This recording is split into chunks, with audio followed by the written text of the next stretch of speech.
asini rohama dihamu dohot dame sian Tuhan debata mata anakna Tuhan Yesus Kristus dohot di perbadia. Amin. Mau kemang dota kenang saudara-saudara yang kekasih dalam Tuhan. Saya coba ambil teks kita pada pagi ini, renungan pagi kita dalam Yesaya onom ayat 2. Dungi hubigema suara ni Tuhani nama dok ise do suruhku jala ise pardalan nami jadi nikuma disod doau suruh maau gudang do halak namaul suruh. Sulit sekali kita perintah untuk berkarya dan bekerja. Kadangkala marhulip-hulip sembunyi untuk tidak disuruh. Unang sinuru mulau-lau. Kadangkala juga wajahnya tidak elok, murhing, ikarijoidonya. Alai sering dengan keadaan terpaksa. Di kadangkala wajahnya bermuka seram, seolah-olah bekerja itu sebagai sebuah rodi dan bekerja itu sebagai sebuah hukuman. Ini fakta dan ini yang terjadi di tengah kehidupan. Nah, alasannya kenapa? Memang banyak orang yang tidak mau bekerja dan tidak mau diutus untuk bekerja. Jadi lebih baik, lebih enak santai, lebih enak merumpi, lebih enak duduk-duduk, lebih enak bermalas-malas. Nah, ternyata kalau kita lihat dalam Amsal 6, ini ternyata dihitung sebagai si guru bakulu. Mereka juga tidak pernah paham waktu, sebab waktu itu adalah uang dan waktu itu adalah waktu Tuhan.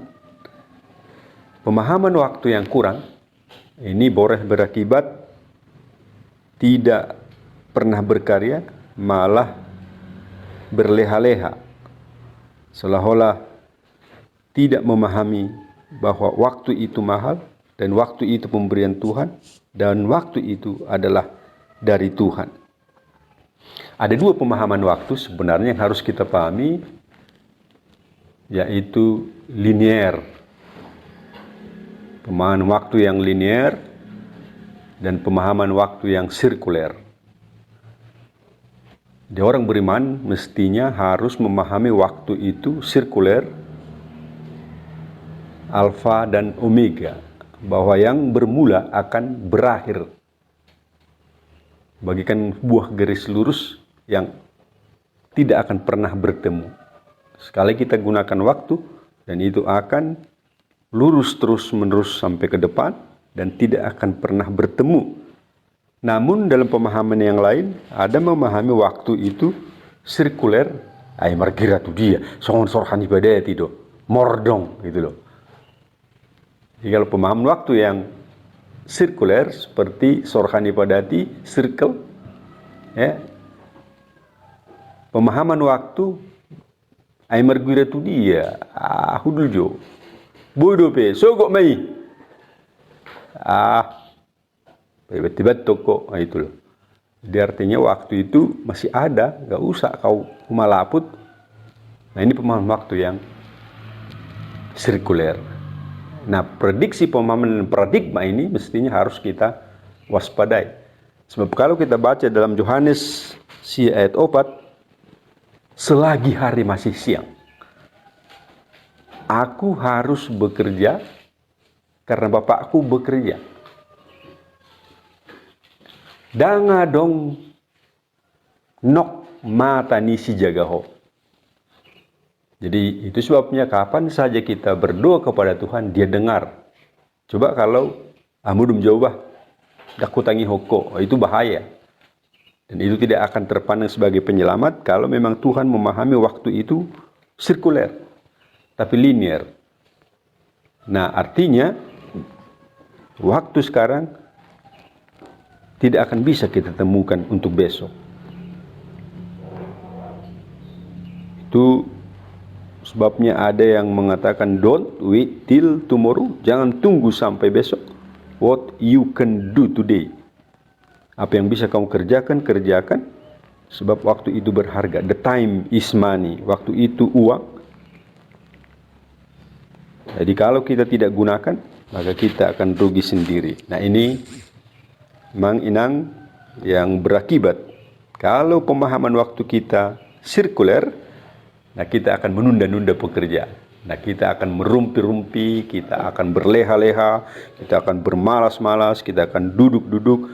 Nah, padahal Tuhan mengatakan, Yohanes 9:4, selagi masih ada waktu, selagi hari masih siang, bekerja sama seperti Bapa yang sudah bekerja. Sebab kalau ada malam, maka itu akan istirahat. Tidak akan bisa seorang pun yang bisa bekerja. Nah, apa bahayanya? Bahayanya mereka-mereka yang menunda pekerjaan memang akan ada kemiskinan dan kelaparan. Kemiskinan dan kelaparan. Dan kedua, akan terjadi pengkhianatan talenta. Pengkhianatan Tuhan. Nah, sekali lagi kita terulang kepada Matius 25. Nah, Tuhan memberikan talenta sebenarnya.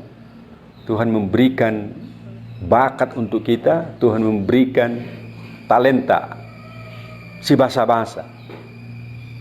Nah, bagi setiap orang ada si basa-basa. Jadi kalau ada lomba bakat, lomba melihat bakat seseorang, nah itu berarti setiap orang ada punya bakat. Nah, tetapi bakat ini yang tidak dipelihara, bahkan dipendam.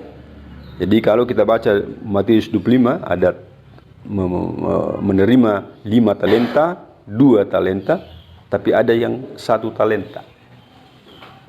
Nah, tetapi Tuhan melihat bahwa menginginkan bahwa talenta yang diberinya ini mestinya dikembangkan dan tidak untuk disungut-sunguti. Tapi ada 1 orang yang menerima 1, dia bersungut-sungut, dia menanam, mengubur, dan setelah tuannya datang, kenapa engkau kubur? Ope si huri do saya lekko tua. Padahal tuannya memberikan sesuai dengan kemampuan masing-masing. Nah, kita mau belajar dari Yeremia ini. Kenapa Yeremia sebenarnya mau mengatakan ini? Yeremia 6 ayat Yesaya 6 ayat 8 ini. Yesaya 6 ayat 8 ini.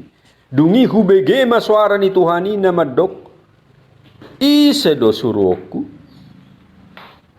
Tuhan mengatakan Tuhan mengatakan isedo suruhku jadi nikuma. Yesaya mengatakan nikuma. Yesaya mengatakan nikuma. Inilah aku Tuhan, suruhlah aku. Bayangkan. Mang do itu nama doke. Mang pendeta, ini aku, utuslah aku. Apa yang bisa ku kerjakan? Coba ini kita renungkan. Yesaya mampu mengatakan ini, inilah aku Tuhan, utuslah aku, kemana juga aku pergi. Adakah dari antara kita yang sudah diberi talenta dan bakat, inilah aku Pak Preses, utuslah aku, kemana saja aku bisa berkarya, sesuai dengan bakatku. Atau sebaliknya kita harus sembunyi-sembunyi supaya nggak kelihatan, atau merumpi-rumpi, atau bersembunyi-sembunyi supaya tidak kelihatan, tidak mau bekerja. Nah, sekali lagi mereka-mereka seperti ini adalah mereka-mereka yang mengkhianati pemberian Tuhan, talenta yang diberi Tuhan bagi kita. Nah, belajar dari Yesaya ini, Tuhan, ini aku, utuslah aku. Apa yang bisa aku kerjakan sesuai dengan talenta pemberian ini. Mestinya ini menggerahkan kita, mendorong semangat kita, memotivasi kita untuk bekerja di tempat ini. Sesuai dengan bakat kita masing-masing. Sekali lagi, paradigmamu mestinya berpikir, mestinya dirombak untuk melihat waktu ini, bahwa waktu ini akan berlalu. Berlalu. Segera berlalu. Kita lihat Yunus, si Jona. Yunus di perut ikan. Kenapa dia harus di perut ikan? Dia mengalami gelombang dahsyat. dan diperintahkan untuk dicampakkan, dibolokkan, tuleuti, dan dia juga dialtup deke. Kenapa dia harus seperti itu? Dia menunda. Dia tidak mau diperintah, tidak mau disuruh. Tuhan menyuruh lama marjami tun dipe betul gue lawau tu sih. Dia tunda, sangkanya tidak terjadi apa-apa. Nah rupanya waktu dia berkelok, berbelok, nah pada saat dia di situ, dia ditangkap Tuhan, di sini terjadi goncangan dahsyat, dibolok ke ipuruk ni dek ke mana dibutuhan ni dek. Tak pola terjadi semua ni. Jadi mak kedongan bahayana, molo saya tunda tiki, dan ngolo hita mengulahun hobar tu akabakat, sada tiki, dan na pola pa biar hon, na pasti Tuhan marah sama kita, bukan dalam bentuk yaltu deke, tapi lihat apa yang terjadi. Kelaparan, kesengsaraan akan terjadi bagi kita bersama. Nah untuk itu, belajar dari Yesaya ini, bahwa gunakan talentamu, pergunakan sebagaimana adanya. Nah kenapa Yesaya mau mengatakan seperti ini? Oh ternyata kalau kita lihat dalam ayat awal, Yesaya 6, rupanya dia penuh dengan dosa.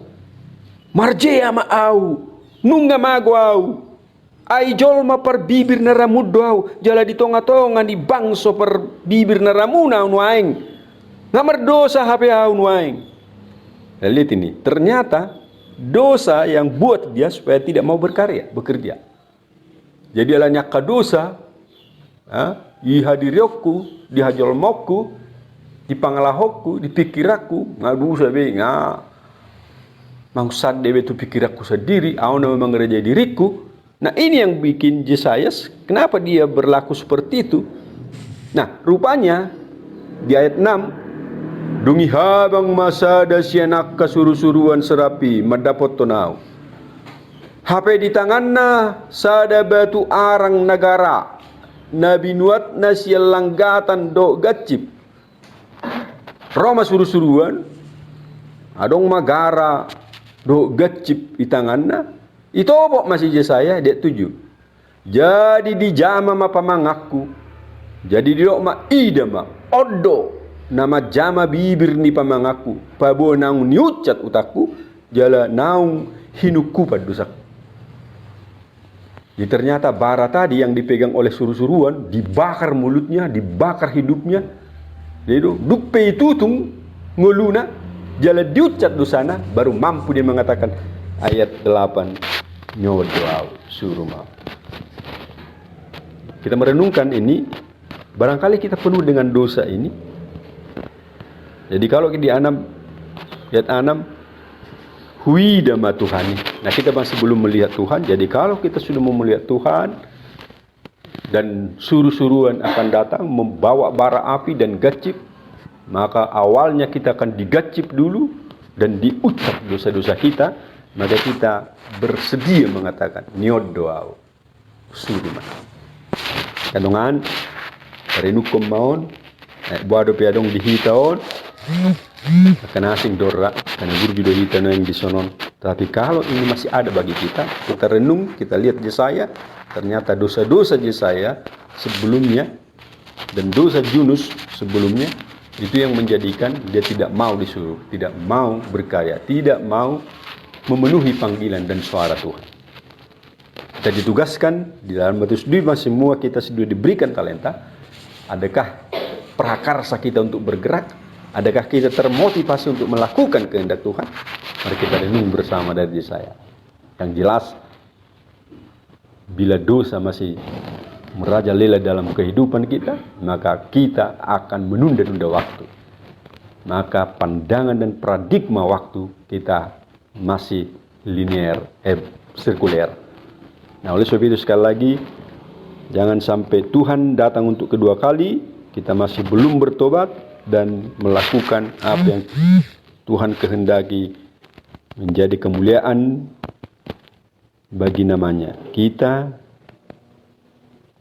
diberikan mandat untuk berkarya menjadi kemuliaan bagi nama Tuhan dan menjadi sorak-sorai bagi segala makhluk. Tuhan memberkati. Amin. Terima kasih Bapa Surgawi, Bapa yang kami kenal dalam nama Yesus. Sungguh ayat yang Kau berikan ini memotivasi kami, mendorong kami, menyemangati kami, merefleksi ulang kembali bahwa ternyata Engkau sudah berikan pekerjaan buat kami sebagai sebuah panggilan yang kami harus wujudkan. Tapi acap kali kami menunda-nunda waktu ini. Pemahaman paradigma waktu masih sirkuler. Tuhan tolong kami sehingga kami bisa berlaku seperti Yesaya. Inilah aku, utuslah aku Tuhan. Kami paham bahwa Engkau telah menyuruh kami untuk berkarya. Tuhan, mampukan kami untuk melakukan kehendak ini. Sehingga kami tidak menunda-nunda waktu, berleha-leha di dalam sebuah pekerjaan, sehingga kami mengalami kerugian dan kesengsaraan. Hanya di dalam nama Yesus, Engkau mengingatkan kami Tuhan dalam roh-Mu. Sehingga kami bisa menjadi kemuliaan bagi nama-Mu, sorak-sorai bagi seluruh ciptaan-Mu.